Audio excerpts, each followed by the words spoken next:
BBC প্রবাহে আপনাদের সবাইকে স্বাগত জানাচ্ছি। আমি শারমিন রমা। শুরুতেই দেখে নেব আজ কি থাকছে।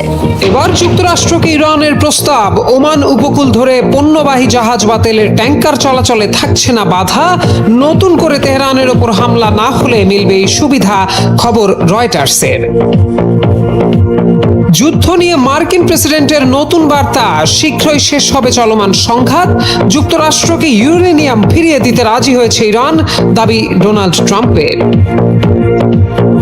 হরমুজ প্রণালী নিয়ে জরুরি বৈঠকে 40 দেশ। কৌশলগত জলপথটি পুনরায় চালু ও নিরাপদকরণের বিষয়ে হবে আলোচনা। প্রতিরক্ষামূলক বহুজাতিক সামরিক মিশন মোতায়েনের বিষয়টিও উঠে আসতে পারে। ইসরায়েল লেবানন যুদ্ধবিরতির পর কমল তেলের দাম। প্রতি ব্যারেলের দাম নেমে এসেছে $98.05। যুক্তরাষ্ট্র ও ইরানের কর্মকর্তাদের মধ্যে বৈঠকের ইঙ্গিতে দামে প্রভাব পড়েছে, দাবি ট্রাম্পের। ইরানকে সমর্থন দিয়ে যুক্তরাষ্ট্রকে সৌদি আরবের বার্তা, ইরানের ওপর সামরিক চাপ কমাতে এবং আলোচনায় ফিরে যেতে ট্রাম্পের দৃষ্টি আকর্ষণ। ইরানি বন্দরের ওপর ওয়াশিংটনের নৌ নিষেধাজ্ঞা শিথিলের আহ্বান। প্রথম দফার শান্তি চুক্তি আলোচনা ভেস্তে যাওয়ার পরে হরমুজ প্রণালী বন্ধ করে দিয়েছে মার্কিন যুক্তরাষ্ট্র। এই মুহূর্তে ইরানের সমস্ত বন্দরে চলছে মার্কিন অবরোধ। এমন পরিস্থিতিতে আগের অবস্থান থেকে সরে এসে কিছুটা সুর নরম করেছে ইসলামিক বিপ্লবী গার্ড। রয়টার্সের এক প্রতিবেদনে দাবি করা হয়েছে, ওমানের উপকূল ধরে পণ্যবাহী জাহাজ বা তেলের ট্যাঙ্কার চলাচল করতে বাধা নেই বলে যুক্তরাষ্ট্রকে প্রস্তাব দিয়েছে তেহরান।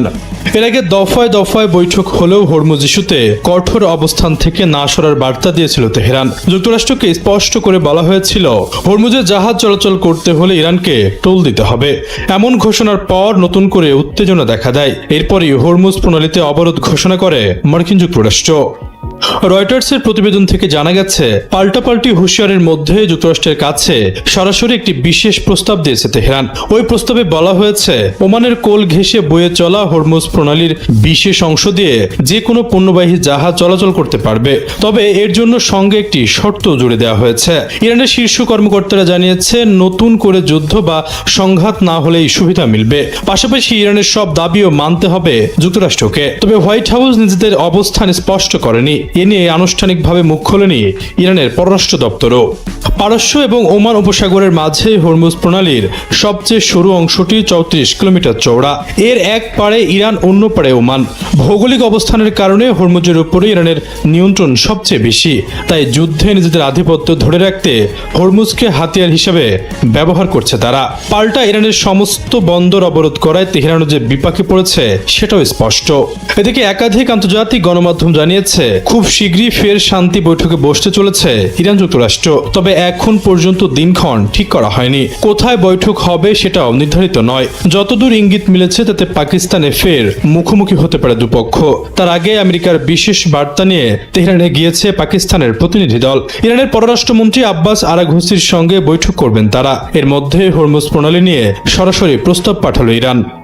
যুক্তরাষ্ট্র ও ইরানের মধ্যে চলমান সংঘাত খুব শিগগিরই শেষ হতে পারে বলে নতুন ইঙ্গিত দিয়েছেন মার্কিন প্রেসিডেন্ট ডোনাল্ড ট্রাম্প। স্থানীয় সময় বৃহস্পতিবার লাস ভেগাসে আয়োজিত ট্যাক্স ডে গোল টেবিল বৈঠকে তিনি বলেন, ইরানে চলমান যুদ্ধ চমৎকারভাবে এগোচ্ছে এবং যুদ্ধ খুব দ্রুতই শেষ হবে। ব্রিটিশ সংবাদ মাধ্যম বিবিসির প্রতিবেদনে জানানো হয়, যুদ্ধের বর্তমান পরিস্থিতি নিয়ে বিস্তারিত ব্যাখ্যা না দিলেও ইরানি রকেট ভূপাতিত করার ক্ষেত্রে মার্কিন সামরিক বাহিনীর দক্ষতার ভূয়সী প্রশংসা করেন ট্রাম্প। তিনি বলেন, রকেট বা ক্ষেপণাস্ত্র প্রতিহত করার ক্ষেত্রে মার্কিন সেনারা দুর্দান্ত পারফরমেন্স দেখাচ্ছে। 2 সপ্তাহের যুদ্ধবিরতি আগামী মঙ্গলবার শেষ হওয়ার কথা। এদিকে স্থানীয় সময় বৃহস্পতিবার ট্রাম্প দাবি করেছেন, ইরান তাদের কাছে থাকা পারমাণবিক ধুলো বা সমৃদ্ধ ইউরেনিয়াম ফিরিয়ে দিতে রাজি হয়েছে। তিনি বলেন, ইরানের কাছে কোনো পারমাণবিক অস্ত্র নেই এবং তারা সেটি মেনে নিয়েছে। ইরান এটিতে রাজি হয়েছে। B-2 বোমারু বিমানের হামলায় মাটির গভীরে চাপা পড়া পারমাণবিক ধুলো আমাদের ফিরিয়ে দিতেও তারা রাজি হয়েছে। তবে ট্রাম্পের ওই বক্তব্যের সত্যতা এখনো নিশ্চিত নয়, কারণ ইরানের পক্ষ থেকে এখনো সেরকম কোনো ইঙ্গিত পাওয়া যায়নি। হরমুজ প্রণালীতে নৌ চলাচল স্বাভাবিক করতে মিত্র দেশগুলোর সঙ্গে জরুরি বৈঠকে বসছে যুক্তরাজ্য ও ফ্রান্স। ব্রিটিশ প্রধানমন্ত্রী কিয়ার স্টারমারের নেতৃত্বাধীন শুক্রবারের এই বৈঠকে প্রায় 40টি দেশ অংশ নেবে বলে জানিয়েছে ডাউনিং স্ট্রিট। এতে মধ্যপ্রাচ্যের নাজুক যুদ্ধবিরতি বজায় রাখা এবং গুরুত্বপূর্ণ নৌপথ হরমুজ প্রণালী দীর্ঘমেয়াদে পুনরায় চালু ও নিরাপদ করার বিষয়ে আলোচনা হবে। যুক্তরাষ্ট্র ও ইসরায়েলের হামলার জবাবে তেহরান কার্যত ইরানের উপকূলবর্তী এই গুরুত্বপূর্ণ প্রণালীটি বন্ধ করে দিয়েছে। একই সময়ে যুক্তরাষ্ট্র ইরানের বন্দরগুলোতে নিজস্ব অবরোধ শুরু করায় বৈশ্বিক জ্বালানি বাজারে দামের ঊর্ধ্বগতি দেখা দিয়েছে। ডাউনিং স্ট্রিট জানিয়েছে, হরমুজ প্রণালী নিঃশর্ত ও অবিলম্বে পুনরায় উন্মুক্তকরণ একটি বৈশ্বিক দায়িত্ব। এই বিষয়টি প্রধানমন্ত্রী কিয়ার স্টারমার বৈঠকে পুনর্ব্যক্ত করবেন। এছাড়া নৌ চলাচলের স্বাধীনতা নিশ্চিত করতে কঠোরভাবে প্রতিরক্ষামূলক বহুজাতিক সামরিক মিশন মোতায়েনের সম্ভাবনাও আলোচনায় উঠে আসবে বলে জানিয়েছে এলিসি প্যালেস। ইসরায়েল লেবানন যুদ্ধবিরতির ফলে মধ্যপ্রাচ্যের সংঘাত শিগগিরই শেষ হতে পারে এমন আশা দেখা যাওয়ায় বিশ্ববাজারে কমেছে তেলের দাম। শুক্রবার এক প্রতিবেদনে আল জাজিরা বলছে, ব্রেন্ট ক্রুড তেলের ফিউচার্স 1%-এরও বেশি কমে প্রতি ব্যারেল $98.05 নেমে এসেছে। আর যুক্তরাষ্ট্রের অপরিশোধিত তেলের দাম কমে প্রতি ব্যারেল $94 নিচে নেমেছে। মার্চ মাসে যুক্তরাষ্ট্র, ইসরায়েল ও ইরান সংঘাতকে কেন্দ্র করে তেলের দাম রেকর্ড 50% পর্যন্ত বেড়েছিল। সম্প্রতি তা $100 নিচে নেমে এলেও পুরো সপ্তাহ জুড়ে $90 ঘরেই অবস্থান করছে। পাকিস্তানের ইসলামাবাদে যুক্তরাষ্ট্র ও ইরানের দীর্ঘ 21 ঘন্টার শান্তির আলোচনা ভেস্তে যাওয়ার একদিন পরই মার্কিন প্রেসিডেন্ট ডোনাল্ড ট্রাম্প গুরুত্বপূর্ণ জলপথ হরমুজ প্রণালী অবরোধ করার ঘোষণা দিয়েছেন। এই অবরোধে যোগ দিতে ট্রাম্প ন্যাটো সহ তার মিত্র দেশগুলোকে আহ্বান জানিয়েছিলেন। তবে বিপরীতে ন্যাটো সহ তার মিত্র দেশগুলো সাফ জানিয়ে দিয়েছেন তারা এই অবরোধে অংশ নেবে না। উল্টো ট্রাম্পের মিত্র দেশগুলো ইসলামাবাদে ইরানের সঙ্গে পুনরায় দ্বিতীয় দফার বৈঠকের আহ্বান জানান। পাশাপাশি বিভিন্ন গণমাধ্যমে দুই পক্ষকে যুদ্ধ বন্ধ করার ঘোষণা দেন। সম্প্রতি যুক্তরাষ্ট্রের মিত্র দেশ সৌদি আরব ইরানের উপর সামরিক চাপ কমাতে পাশাপাশি আলোচনায় ফিরে যেতে ট্রাম্পকে আহ্বান জানিয়েছেন। দেশটি বলছে, ইরানের সম্ভাব্য পাল্টা প্রতিক্রিয়ায় লোহিত সাগর দিয়ে জাহাজ চলাচল ব্যাহত হতে পারে। বুধবার যুক্তরাজ্য থেকে প্রকাশিত অন্যতম প্রধান সংবাদ মাধ্যম দ্য ডেইলি টেলিগ্রাফের এক প্রতিবেদনে এই তথ্য জানানো হয়েছে। প্রতিবেদনে বলা হয়েছে, সৌদি যুবরাজ মোহাম্মদ বিন সালমান ওয়াশিংটনকে ইরানি বন্দরের উপর নৌ নিষেধাজ্ঞা শিথিল করার আহ্বান জানিয়েছেন, কারণ এর জন্য মধ্যপ্রাচ্যে উত্তেজনা আরও বাড়তে পারে। কিন্তু হঠাৎ সৌদি আরব কেন ইরানের পক্ষ নিচ্ছে? কারণ সৌদি আরবের এই চাপ প্রয়োগের পেছনে বড় উদ্বেগ রয়েছে। কেননা তেহরান যদি যুক্তরাষ্ট্রের অবরোধের প্রতিশোধ নেয়, তাহলে তারা ইয়েমেনে থাকা তাদের মিত্র হুতি বিদ্রোহীদের দিয়ে বাব আল মানদেব প্রণালী বন্ধ করে দিতে পারে। এই প্রণালীটি লোহিত সাগরের একটি অত্যন্ত গুরুত্বপূর্ণ সংকীর্ণ জলপথ। এর মধ্য দিয়ে সৌদি আরবের বড় অংশের তেল পরিবহন হয়। এদিকে সংশ্লিষ্ট সূত্রের বরাতে বৃহস্পতিবার বার্তা সংস্থা রয়টার্সের এক প্রতিবেদনে জানিয়েছেন, হরমুজ প্রণালীতে জাহাজ চলাচল নিয়ে সুখবর দিয়েছে ইরান। দেশটি ওমান সংলগ্ন হরমুজ প্রণালীর দিক দিয়ে জাহাজগুলোকে কোনো হামলার ঝুঁকি ছাড়া অবাধে চলাচলের অনুমতি দেওয়ার একটি প্রস্তাব বিবেচনা করছে। যুক্তরাষ্ট্রের সঙ্গে চলমান আলোচনায় উত্থাপিত একটি প্রস্তাবের অংশ হিসেবে এমন প্রস্তাব দিয়েছে দেশটি। সূত্রটি জানিয়েছে, যদি নতুন করে সংঘাত ঠেকাতে একটি চূড়ান্ত চুক্তি হয়, তাহলে এই ছাড় দেওয়া হবে। যুক্তরাষ্ট্র, ইসরায়েল ও ইরানের মধ্যে সংঘর্ষের কারণে বৈশ্বিক তেল ও গ্যাস সরবরাহে সবচেয়ে বড় ধরনের বিঘ্ন ঘটেছে। ইরান হরমুজ প্রণালীতে জাহাজ চলাচলে বাধা দেওয়ায় এই সংকট তৈরি হয়েছে, কারণ এই প্রণালী দিয়ে বিশ্বের প্রায় 20% তেল ও তরলকৃত প্রাকৃতিক গ্যাস পরিবাহিত হয়। সূত্র আরও জানিয়েছে, এই প্রস্তাবটি ওয়াশিংটন ইরানের দাবি পূরণে কতটা রাজি হয় তার উপর নির্ভর করছে। এটি যে কোনো সম্ভাব্য অগ্রগতির ক্ষেত্রে মূল শর্ত হিসেবে দেখা হচ্ছে। ইসরায়েল লেবাননের মধ্যে 10 দিনের যুদ্ধবিরতি কার্যকর হয়েছে 16 এপ্রিল রাতে। মার্কিন প্রেসিডেন্টের এই ঘোষণার পর আনন্দ উল্লাসের খবর পাওয়া গেছে লেবানন জুড়ে। এই উদ্যোগকে স্বাগত জানিয়েছে ইরানও। এটিকে যুক্তরাষ্ট্রের সঙ্গে করা একটি বৃহত্তর চুক্তির অংশ হিসেবে দেখছে তেহরান। তবে কি মধ্যপ্রাচ্যে যুদ্ধের দামামা থামছে? সেটির ইঙ্গিত দিয়েছেন বারবার নিজের অবস্থান বদল করা মার্কিন প্রেসিডেন্ট। সেই আশায় ভরসা রাখবে কি পুরো বিশ্ব? মার্কিন পররাষ্ট্র দপ্তর জানিয়েছে, ইসরায়েল লেবাননের মধ্যে একটি স্থায়ী নিরাপত্তা ও শান্তি চুক্তির লক্ষ্যে দুদেশের কর্মকর্তাদের মধ্যে আলোচনার সুযোগ করে দিতেই দেওয়া হয়েছে যুদ্ধবিরতি। তবে বৃহস্পতিবার রাতে যুদ্ধবিরতি কার্যকর হওয়ার ঠিক আগের কয়েক ঘন্টায় দক্ষিণ লেবাননে ব্যাপক হামলা চালিয়েছে ইসরায়েলি বাহিনী। হিজবুল্লাহর একজন কর্মকর্তা আল জাজিরাকে জানিয়েছে, এই যুদ্ধবিরতিকে অত্যন্ত সতর্কতা ও বিচক্ষণতার সঙ্গে পর্যবেক্ষণ করবে তাদের গোষ্ঠী। তবে ইরানের রাষ্ট্রীয় সংবাদ মাধ্যমে বলছে, লেবাননে যুদ্ধবিরতির সংবাদকে স্বাগত জানিয়েছে তেহরান। এই যুদ্ধবিরতিকে আঞ্চলিক সংঘাত থামানোর জন্য যুক্তরাষ্ট্রের সঙ্গে করা একটি বৃহত্তর চুক্তির অংশ হিসেবে দেখছে খামেনি প্রশাসন। এদিকে মার্কিন প্রেসিডেন্ট ডোনাল্ড ট্রাম্প আবারও বলেছেন, ইরানের সঙ্গে যুদ্ধ শেষ করার একটি চুক্তি এখন খুবই সন্নিকটে। তেহরানের সঙ্গে এই আলোচনা চলতি সপ্তাহের শেষ নাগাদ পাকিস্তানের রাজধানী ইসলামাবাদে ফের শুরু হতে পারে আশা প্রকাশ করেন তিনি। এএফপির এক প্রতিবেদনে বলা হয়েছে, ইরানের সঙ্গে চুক্তি হলে তা স্বাক্ষরের জন্য পাকিস্তানে যেতে পারেন মার্কিন প্রেসিডেন্ট। ট্রাম্প বলেন, আমাদের নিশ্চিত করতে হবে ইরান যেন কখনোই পারমাণবিক অস্ত্র তৈরি করতে না পারে। তারা এই বিষয়ে পুরোপুরি একমত হয়েছে, তারা প্রায় সব বিষয়েই রাজি হয়েছে। তাই তারা এখন আলোচনার টেবিলে বসলে পরিস্থিতির বড় পরিবর্তন হতে পারে। গত 28 ফেব্রুয়ারি যুক্তরাষ্ট্র ও ইসরায়েলের যৌথ আক্রমণের মাধ্যমে শুরু হওয়া ইরান যুদ্ধে প্রাণ হারিয়েছেন হাজার হাজার মানুষ। হরমুজ প্রণালী শাসন কাঠামোতে পরিবর্তন আসায় চরমভাবে বিঘ্নিত হচ্ছে জাহাজ চলাচল। এতে বেড়ে গেছে জ্বালানির দাম, যার প্রভাব পড়েছে সাধারণ মার্কিনীদের উপরও। এই পরিস্থিতি একটি বড় রাজনৈতিক মাথাব্যথার কারণ হয়ে দাঁড়িয়েছে মার্কিন প্রেসিডেন্টের জন্য। যদি লেবাননের এই যুদ্ধবিরতি ইরানের সঙ্গে একটি বৃহত্তর শান্তি চুক্তির পথ প্রশস্ত করে, তবে এটি হবে ট্রাম্প প্রশাসনের জন্য একটি বিশাল বিজয়। কারণ এ পর্যন্ত কৌশলগতভাবে গুরুত্বপূর্ণ হরমুজ প্রণালী খুলে দিতে এবং ইরানের পারমাণবিক পথে বাধা দিতে হিমশিম খাচ্ছে তারা। যুক্তরাষ্ট্র ও ইসরায়েলের ভয়াবহ হামলার শিকার হয়ে ইরানের হাজার হাজার মানুষ আজ গৃহহীন ও বিপন্ন।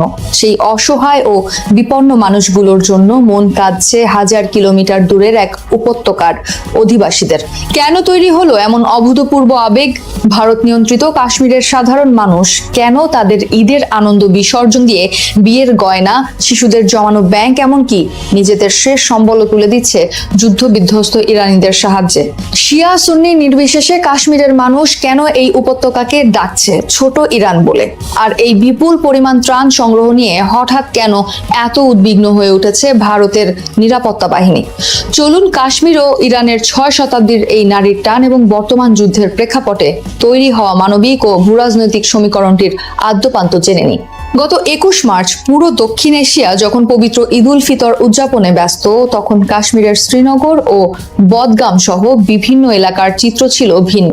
55 বছর বয়সী এক নারী তার বাবার দেওয়া সাধের সোনার কানের দুল তুলে দিয়েছেন ইরানের সাহায্য তহবিলে। তার দেখা দেখি অন্যরাও এগিয়ে এসেছেন। কেউ দিয়েছেন জমানো সঞ্চয়, কেউ বা বাড়ির তামার বাসনপত্র, সাইকেল, এমনকি উপার্জনের একমাত্র মাধ্যম মিনি ট্রাক পর্যন্ত।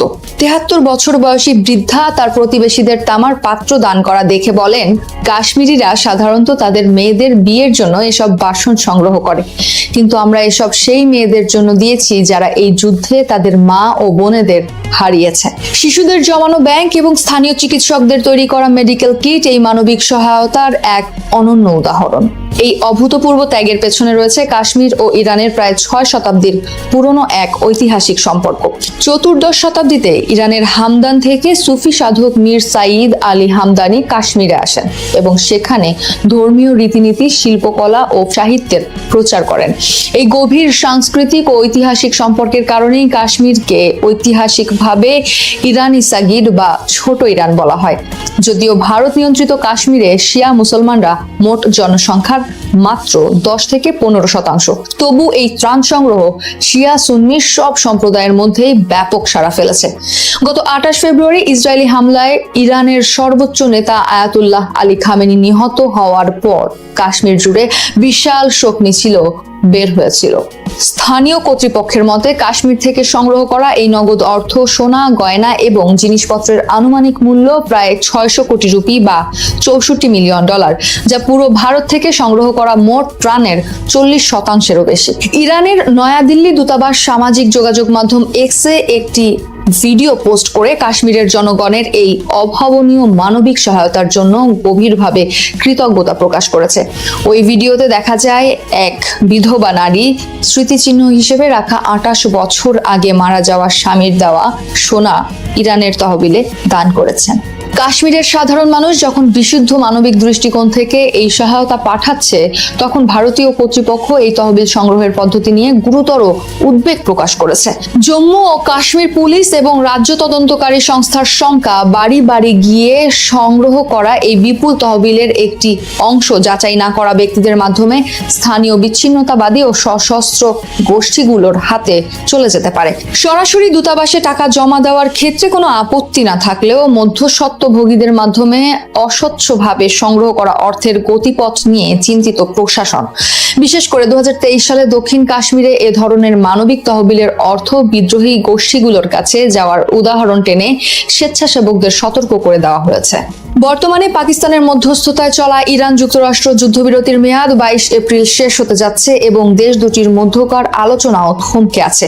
এমন এক শ্বাসরুদ্ধকর পরিস্থিতিতে কাশ্মীরের এই ত্রাণ সহায়তা শুধু একটি মানবিক উদ্যোগই নয়, বরং এটি সীমানা ছাড়িয়ে যাওয়া এক ঐতিহাসিক ও আত্মিক বন্ধনের অনন্য দৃষ্টান্ত। বাংলাদেশে জুলাই সনদ বাস্তবায়ন প্রশ্নে আবারও রাজপথের কর্মসূচি নিয়েছে জামায়াত এনসিপির 11 দলীয় জোট। তারা নাকচ করেছে বিষয়টি নিয়ে বিশেষ সংসদীয় কমিটি গঠনের বিএনপি সরকারের প্রস্তাবে। বিএনপি সংসদীয় আলোচনার পথ খোলা রাখার কথা বলছে, কিন্তু জাতীয় সংসদের বাইরে বিরোধী জোটের রাজপথের কর্মসূচি কি ইঙ্গিত দিচ্ছে রাজনীতি কি আবারও আগের রাস্তাতেই গড়াচ্ছে? এসব প্রশ্ন আজকের আলোচনা। সঙ্গে আছেন বিবিসি সাংবাদিক কাদির কল্লোল। কাদির, আপনাকে স্বাগত। আলোচনা শুরুর আগে বলে রাখি, বিবিসি বাংলার সর্বশেষ সংবাদ এবং বিশ্লেষণ জানতে চোখ রাখুন বিবিসি বাংলার ওয়েবসাইটে, যুক্ত থাকুন সোশ্যাল হ্যান্ডেলগুলোতে, সাবস্ক্রাইব করুন ইউটিউব চ্যানেল। কাদির, জামায়াত ইসলামীর নেতৃত্বাধীন বিরোধী জোট এবার 18 এপ্রিল থেকে 2 মে পর্যন্ত যে গণমিছিল, সমাবেশ সহ বিভিন্ন কর্মসূচি ঘোষণা করলো, তারা আবারও কেন রাজপথের কর্মসূচিতে গেল? জামায়াত ইসলামের নেতারা যেটা বলছেন যে তারা সংসদে আলোচনার মাধ্যমেই মানে যে বিষয়গুলোতে এখন বিরোধ দেখা দিয়েছে সেগুলোতে সমাধান করতে চেয়েছিলেন, কিন্তু সেটা সম্ভব হয়নি। সে কারণে তারা রাজপথে কর্মসূচি নিয়েছেন। তবে এবার তারা দ্বিতীয় দফায় কর্মসূচি নিয়েছেন। এর আগেও তারা বিক্ষোভ কর্মসূচি পালন করেছেন। এখন তারা কর্মসূচি নিয়েছেন 18 এপ্রিল তারা ঢাকায় মিছিল করবেন এবং 25 এপ্রিল তারা বিভাগীয় শহরগুলোতে করবেন গণমিছিল। এরপর 2 মে তারা জেলা শহরগুলোতে গণমিছিল করবেন। আর এই গণমিছিলের ফাঁকে ফাঁকে এই 2 সপ্তাহ সময়টাতে তারা মানে বড় জেলা শহরগুলোতে তাদের মানে দাবির সমর্থনে প্রচারপত্র বিলি করবেন, প্রচারপত্র বিতরণ করবেন, সেমিনার করবেন, আলোচনা সভা করবেন। এই কর্মসূচি তারা ঘোষণা করেছেন। জামায়াতের আমির ডক্টর শফিকুর রহমানের নেতৃত্বে 11 দলীয় জোট অর্থাৎ এনসিপি, বাংলাদেশ খেলাফত মজলিস সহ মানে দলগুলোর শীর্ষ নেতারা বৈঠক করেন। সেই বৈঠক থেকেই তারা রাজপথের এই কর্মসূচি ঘোষণা করেন। তো যেটা হচ্ছে যে জামায়াতের নেতাদের বক্তব্য হচ্ছে যে জুলাই সনদ বাস্তবায়নের জন্য যে গণভোট করা হয়েছে জাতীয় সংসদ নির্বাচনের সঙ্গে একই দিনে, সেই গণভোটের রায় বিএনপির নতুন সরকার মানছে না। সে কারণেই তারা এই রাজপথের কর্মসূচি নিয়েছেন এবং গণভোটের রায় মানে যাতে বাস্তবায়ন করা হয় সেজন্যই তারা রাজপথে কর্মসূচি অব্যাহত রাখবেন, এ ধরনের ইঙ্গিতও তারা দিচ্ছেন। তবে যেটা জামায়াতের নেতাদের সাথে কথা বলে মনে হয়েছে যে তারা আসলে সরকারের উপরে এই জুলাই সনদ বাস্তবায়ন বা গণভোটের বিষয়, সংবিধান সংস্কার পরিষদ, যেগুলো নিয়ে সরকারের সঙ্গে সংসদেও বিতর্ক হয়েছে, ভিন্ন মত এসছে, সেই বিষয়গুলো ধরেই তারা এখন মানে রাস্তায়ও নামছেন। তাহলে বিএনপি সরকারের সঙ্গে বিরোধী জোটের পার্থক্যের জায়গা এখন বা বিরোধের জায়গা জুলাই সনদ, গণভোটের রায় বাস্তবায়ন, এই জায়গাটায় আসলে মুখ্য বিরোধের জায়গাটা তৈরি হয়েছে। গণভোট যেটা হয়েছে সেই গণভোট একটা অধ্যাদেশের মানে মাধ্যমে হয়েছে। সেই অধ্যাদেশের বিষয়টা এসছে রাষ্ট্রপতির আদেশের মাধ্যমে, আর সংবিধান সংস্কার পরিষদ গঠনের বিষয়টাও এসছে রাষ্ট্রপতির আদেশের মাধ্যমে। বিএনপির বক্তব্য হচ্ছে যে রাষ্ট্রপতির এই ধরনের আদেশ দেওয়ার কোনো এখতিয়ার সংবিধানে নেই। এই যুক্তিতে তারা এই গণভোট সম্পর্কিত যে অধ্যাদেশ সেটাকে সংসদে পাশ করেনি বা সংসদে অনুমোদন করেনি। ফলে গণভোটের বিষয়টা এবং সংবিধান সংস্কার পরিষদ গঠনের যে বিষয়টা সেই অধ্যাদেশও তারা পাশ করলো না। ফলে এটা তামাদে হয়ে গেছে। সেইটা বিএনপির দিক থেকে যুক্তি তুলে ধরা হচ্ছে যে এইটার আর কোনো কার্যকারিতা থাকে না আগের অধ্যাদেশের। তো সেখানেই বিরোধী অবস্থানে জামায়াতে ইসলামী, এনসিপি, বাংলাদেশ খেলাফত মজলিস সহ বিরোধী যে 11 দলীয় জোট তারা সেখানে অবস্থান নিয়েছে। এই বিরোধের জায়গাটাতে বিএনপি যদিও বলছে যে গণভোট যে হয়েছে সেটাকে বিএনপি নেতাদের সাথে কথা বলে যেটা মনে হয়েছে যে তারা সেটাকে অবৈধ সরাসরি সেটা বলছে না, কিন্তু তারা যেটা বলছেন যে তারা মনে করছেন যে রাষ্ট্রপতির আদেশেরই এখতিয়ার নেই সংবিধানে, সে কারণে তারা এই গণভোটের বিষয়টাকে এবং সংবিধান সংস্কার পরিষদ এই দুটো বিষয়কে তারা মানছেন না এবং এই দুটো বিষয়ে তারা অধ্যাদেশকে অনুমোদন দেননি। এবং তাদের বক্তব্য হচ্ছে যে অন্তর্বর্তী সরকার যখন এই বিষয়গুলো করে তখন থেকেই তারা শুরু থেকেই তারা এটার বিরোধিতা করে আসছিলেন, আপত্তি জানিয়ে আসছিলেন। কিন্তু জামায়াত ইসলামীর মানে সেক্রেটারি জেনারেল মিয়া গোলাম পরওয়ার তিনি মানে কর্মসূচি ঘোষণা করেছেন, মানে রাজপথে আন্দোলনের কর্মসূচি। তিনি যেটা বলছেন যে গণভোটের রায় বাস্তবায়ন করাটাই তাদের এখন মূল ইস্যু হয়ে দাঁড়িয়েছে। জামায়াত ইসলামী কিন্তু সংবিধান সংস্কার পরিষদ গঠনের জন্য জামায়াত ইসলামী এবং এনসিপি সহ বিরোধী দলের সদস্যরা কিন্তু সংসদ সদস্যরা শপথ নিয়েছিলেন আলাদাভাবে, মানে সংসদ সদস্য হিসাবে এবং সংবিধান সংস্কার পরিষদের সদস্য হিসাবে। বিএনপি কিন্তু সেই শপথ নেয়নি, তারা শুধু সংবিধান মানে সংসদ সদস্য হিসেবে শপথ নিয়েছেন। বিএনপি আপত্তিটা আগে থেকেই তুলছিল, কিন্তু জামায়াতের যুক্তি হচ্ছে যে বিএনপি কিন্তু গণভোটের বিরোধিতা করেনি। তখন যে 4টি প্রশ্নে গণভোট করা হয়েছে জুলাই সনদ বাস্তবায়নের জন্য, বিএনপির শীর্ষ নেতা বর্তমানে প্রধানমন্ত্রী তারেক রহমান তিনিও জনসভায় হ্যাঁ ভোটের পক্ষে ভোট দিতে বলেছেন। এখন যে অবস্থান নিচ্ছে বিএনপি সেটাকে তারা বলছেন যে এক ধরনের দ্বৈত নীতি বা দ্বিচারিতা করা হচ্ছে, এই অভিযোগটা জামায়াতের পক্ষ থেকে তোলা হচ্ছে। ফলে এই বিরোধটাই সংসদে তৈরি হয়েছে। এখন এটা মানে রাজপথের কর্মসূচি নিয়ে তারা রাস্তায় মানে বিভিন্ন কর্মসূচি পালনের কথা বলছেন।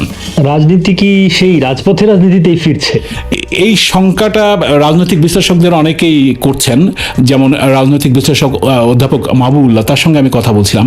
তিনি যে বলছেন যে মানে সেই পুরনো যে রাজনীতি, যে সংসদের বাইরে গিয়ে মানে রাজনৈতিক কর্মসূচি পালন করা, তার যেটা বক্তব্য সেটা হচ্ছে যে বিএনপির নতুন সরকার 2 মাসের মতো বয়স হয়েছে মাত্র, সেই সময়ে এই রাজপথে কর্মসূচি দেয়া একটা যে সময়টাতে মানে বিশ্বব্যাপী জ্বালানি সংকট, ইরান যুদ্ধের কারণে, অন্যদিকে অর্থনৈতিক অবস্থাও বাংলাদেশের খুব একটা ভালো নয়, এই ধরনের চ্যালেঞ্জের মুখে একটা সরকার একটা অস্থিতিশীল পরিস্থিতির মাঠের রাজনৈতিক কর্মসূচি একটা তৈরি করে কিনা সেই শঙ্কাটা প্রকাশ করছেন রাজনৈতিক বিশ্লেষকরা। লেখক গবেষক মহিউদ্দিন আহমদ, তার সঙ্গে আমি কথা বললাম, তিনিও যেটা বলছেন যে তিনি মনে করছেন যে সংসদীয় মানে অতীত মানে বিভিন্ন সময় অতীতের সংসদগুলোতেও মানে সংসদের বাইরে গিয়ে কর্মসূচি পালন করে সরকারকে চাপ তৈরি করা, এমনকি সংসদ বর্জনের মতো ঘটনাগুলো, এবং যে জায়গাটাতে সংসদীয় পদ্ধতি বা সংসদ যে আলোচনার সবকিছু সমাধানের মূল কেন্দ্র, সেই প্র্যাকটিসটা বহুদিন ছিল না। সে কারণে এখন এই সংখ্যাটা বেশি আসছে যে আবার রাজপথে ফিরে যায় কিনা। যদিও জামায়াতের নেতারা বলছেন যে তারা রাজপথে নিয়মতান্ত্রিক পদ্ধতিতে আন্দোলন করবেন। জামায়াতের আমির ডক্টর শফিকুর রহমান, তার সঙ্গে আমি কথা বলছিলাম, তিনি যেটা বলছেন যে তারা নিয়মতান্ত্রিক পদ্ধতিতে আন্দোলন করবেন। তারা যেটা মনে করছেন যে আসলে সরকার তার আগের অবস্থান থেকে বেরিয়ে আসে, এটা তাদের অভিযোগ, সে কারণে তাদের সরকারের উপরে চাপ দেওয়া ছাড়া উপায় নেই। কিন্তু তারা বলতে চাচ্ছেন যে তারা সংসদে এবং সংসদের বাইরে 2 জায়গাতেই তারা মানে মানুষকে সম্পৃক্ত করা মানে সেটা তারা করবেন। জামায়াতুল আমির বলছেন যে তারা যেহেতু মানে গণভোট একটা হয়েছে, মানুষ তাতে ভোট দিয়েছে, ফলে মানুষের কাছে এই ইস্যুগুলো নিয়ে তারা যাবেন যে এই জায়গায় মতপার্থক্যটা দেখা দিয়েছে। কিন্তু বিএনপির বক্তব্য হচ্ছে যে তারা মনে করছেন যে মানুষ বিষয়গুলো, যে বিতর্কের জায়গাগুলো বা সংবিধানের যে বিষয়গুলো, তাদের যে যুক্তি, সেটাও মানুষ বুঝতে পারবে। বিএনপি এটা মনে করছে এবং বিএনপি সেই অবস্থানেই থাকছে। এখন বিএনপি যে সংসদীয় আলোচনার মাধ্যমে সমাধানের কথা বলছে, তাতে বিরোধী জোটের সাড়া না মিললে শেষ পর্যন্ত কি করবে তারা? বিএনপি কিন্তু এই বিষয়গুলো সংসদে যখন আলোচনা হচ্ছিল তখন বিএনপির পক্ষ থেকে কিন্তু একটি বিশেষ সংসদীয় কমিটি গঠন করার কথা প্রস্তাব করা হয়েছিল, যে সংসদীয় কমিটিতে মানে জামায়াত, এনসিপি সহ সংসদে যে প্রতিনিধিত্বকারী দলগুলো আছে সব দলের প্রতিনিধি নিয়ে আলোচনা করে একটা সমাধান করা। সেটা কিন্তু তারা মানে জামায়াত বা এনসিপি বা মানে বিরোধী জোট 11 দলীয় জোটের সংসদ সদস্যরা তাদের পক্ষ থেকে সেটা কিন্তু নাকচ করা হয়েছে, তারা সেটা প্রত্যাখ্যান করেছেন, তারা সেই সংসদীয় কমিটিতে যেতে রাজি নন। জামায়াতের নেতাদের বক্তব্য হচ্ছে যে তারা সংসদে এখনো আলোচনা করতে চান কিন্তু ওই কমিটিতে গিয়ে নয়। তারা মানে জামায়াতের আমির যেমন বলছেন যে তারা মনে করছেন যে বিএনপি চাইছে তাদের মতো করে ঘটনাগুলোকে মানে এগিয়ে নিতে, সেটাতে তারা রাজি নন। তারা বলছেন যে একটা গণভোট হয়েছে সেই রায়ের ভিত্তিতে এগোতে চান, কিন্তু বিএনপির বক্তব্য হচ্ছে যেহেতু সংবিধানের অনুযায়ী রাষ্ট্রপতির যে আদেশের ভিত্তিতে গণভোট হয়েছে সেই আদেশই রাষ্ট্রপতি দিতে পারেন না, সে কারণে তারা সেই পথে তারা হাঁটতে চান না। বিএনপির স্থায়ী কমিটির সদস্য এবং স্বরাষ্ট্রমন্ত্রী সালাউদ্দিন আহমদ, তার সঙ্গে আমি কথা বলছিলাম, তিনি যেটা বলছেন যে তারা মনে করেন যে মানে মানে এই সংসদ যে আছে এই সংসদেই আলোচনার মাধ্যমে সংবিধানের যেসব বিষয় সংশোধনী আনা প্রয়োজন তারা জুলাই সনদ বাস্তবায়ন করতে চান, যেটা বিএনপির অবস্থান তিনি দাবি করছেন, এবং সেগুলো সংশোধনী এনে সংবিধান সংশোধন করা যেতে পারে এবং যাবে, সেটা তারা সেই অবস্থান তারা নেবেন। কিন্তু সংবিধান সংস্কার পরিষদ গঠন করা বা গণভোটের এই বিষয়গুলো যে বক্তব্য দেওয়া হচ্ছে সেগুলো তারা মানতে রাজি নন। কিন্তু জামায়াতের বক্তব্য হচ্ছে যে সংবিধান সংশোধন করা যায় সংসদে, কিন্তু সংবিধান সংস্কার পরিষদ না করলে সংস্কার করা যায় না। এই হচ্ছে দুই পক্ষের পাল্টাপাল্টি যুক্তি। তো এখন এইটা একটা সমাধানে আসা সম্ভব কিনা সেটা এখনই বলা মুশকিল। তবে বিএনপি বলছেন যে বিএনপির নেতারা বলছেন যে তারা, সালাউদ্দিন আহমেদি বলছেন যে তারা শেষ পর্যন্ত চেষ্টা করবেন সংসদেই আলোচনার মাধ্যমে সমাধান করতে। বিএনপির সিনিয়র নেতা প্রধানমন্ত্রীর রাজনৈতিক উপদেষ্টা রুহুল কবির রিজভী, তার সঙ্গে আমি কথা বলছিলাম, তাদের মধ্যে এই যে রাজপথের কর্মসূচি নিয়ে সেটা নিয়ে একটি মানে এক ধরনের অস্বস্তি বা এক ধরনের ক্ষোভ আছে বলে মনে হয়েছে। মানে রুহুল কবির রিজভী যেটা বলছিলেন যে যদি উদ্দেশ্য প্রণোদিতভাবে বা উদ্দেশ্যমূলক একটা অস্থিতিশীল পরিস্থিতি হতে পারে সেই চিন্তা থেকে রাজনৈতিক মানে মাঠের কর্মসূচি নেওয়া হয়, সেটা তারা মনে করেন সেটা নেতিবাচক হবে যারা নেবে। তো এই ধরনের বক্তব্যগুলো এসছে, তো পাল্টাপাল্টি বক্তব্য, পাল্টাপাল্টি অবস্থানটা থাকছেই। তারা কি বলছেন, পরিস্থিতি সংসদের বাইরে গেলে এর দায়িত্ব বা দায় কার হবে?